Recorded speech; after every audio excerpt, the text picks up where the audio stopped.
Hi, it's Motabitz in Ferndown. We've just had a transported T5 in for a CarPlay upgrade.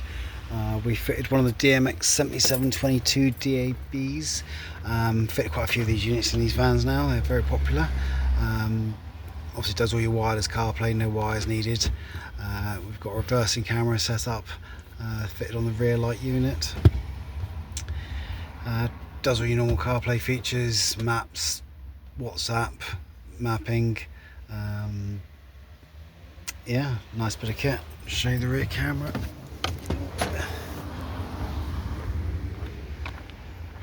Got a rear camera mounted on the reverse light up here. Nice and discreet unit.